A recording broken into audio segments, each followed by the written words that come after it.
my name's Scott and I'm going to talk to you about cycle touring in Scotland.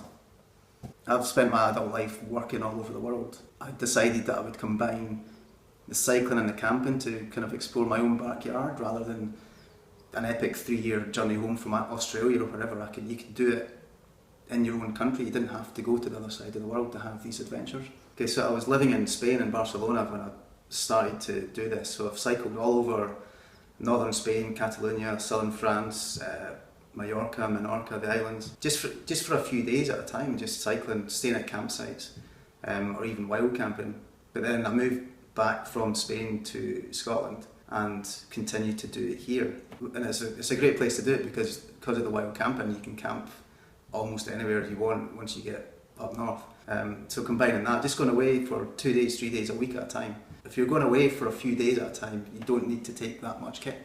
When I started, I was taking far too much stuff. I was packing my bags with food for 6 months in the desert, and you don't need to do that, especially in Scotland. You're never that far from civilization, so you don't need to carry the same level of kit that you would need to, trek through Africa. Obviously, less is better, lightweight is better, lightweight tent, lightweight sleeping bag. The bare minimum of tools that you require, the bare minimum of food and camping equipment, because Scotland's got a lot of hills and there's nothing worse than trying to get a heavy bike up a big hill with tons of kit in it that you don't need. So the actual bike that I used to do this was not an expensive bike. It was a little over £100, which I had it already and before I started doing this, but it worked so well and I used it a lot for several years and it worked perfectly. It did the job it was supposed to do. It doesn't have to be an expensive high-end bike to do this.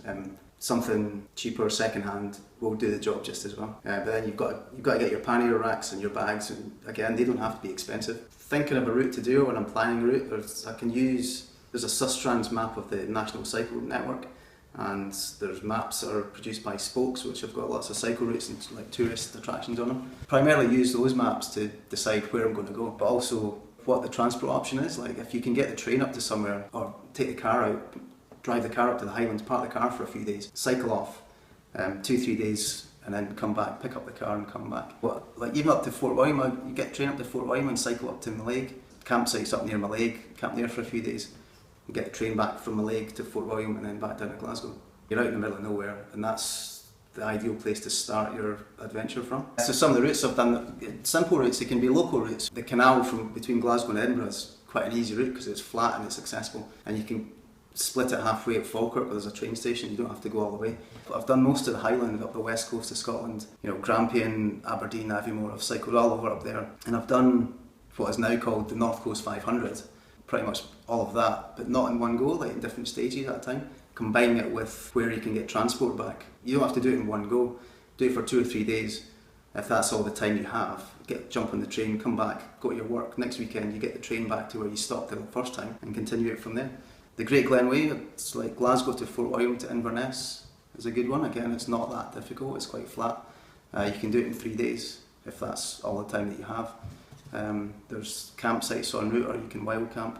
Skye, get the ferry across from Mallaig, cycle around Skye, back to Killavlochaush or Mallaig, and come back down from there on the train. So yeah, I've pretty much cycled all over most of Scotland. Biggest obstacles I think about cycling in Scotland are the hills, because there are a lot of them and they're not fun to cycle up. Apart from that, like the other physical aspects like breakdowns and punctures and weather. There was a day recently I cycled, I got 3 punctures within the space of a couple of hours. If you've got your repair kit and you know how to sort a puncture out, it takes 10 minutes out of your day to fix your puncture on and you go. It's not a huge obstacle to the cycling. Do a basic bike maintenance course if you don't know how to do that. Weather as well. Weather in Scotland is notoriously rubbish. But if you're well prepared, you've got your waterproofs, you've got a tent, you're never that far from civilization, so if you're cycling through horrific rain, you can always stop. There's always somewhere to take shelter, pitch your tent if you need to. Wind, again, if you plan your route, you plan your weather, try not to cycle into the wind if you can, if you've got a choice. But just little things like that to think of before you plan your route. So yeah, in the course of my little micro adventures, I've seen pretty much most of Scotland, I would imagine. There's not much left of it for me to see, and you see it at its best and at its worst in the worst weather conditions, but you see it when it's in the summertime and the sun's out. It's the most beautiful country, and it's a pleasure to ride through. Like seeing the sunset from the top of Alba at Applecross after 2 or 3 hours of hard climbing and stopping at the top to watch the sunset was beautiful. Seeing the whales off Sandwood Bay at Cape Wrath after cycling all day and having to trek for several miles into Sandwood Bay to camp for the night, and seeing the whales off the coast. Seeing the Northern Lights again up near Cape Wrath as well. The dolphins in the Moray Firth at Fort George, cycled past Fort George, sat there and watched the dolphins playing. Everywhere you go in Scotland, there's always tourist attractions and castles and places to go and things to see and do that you'll never find out about unless you're actually there on the road. When you're on your bike, you've got much more of an opportunity, an open window to just stop and see there's something down that road there. I'm going to go and explore it because I'm not on a time frame. It's a much slower way of seeing the world, and you take in so much more of it. It opens up more opportunities to see things that you possibly wouldn't normally see if you're just driving past in your car.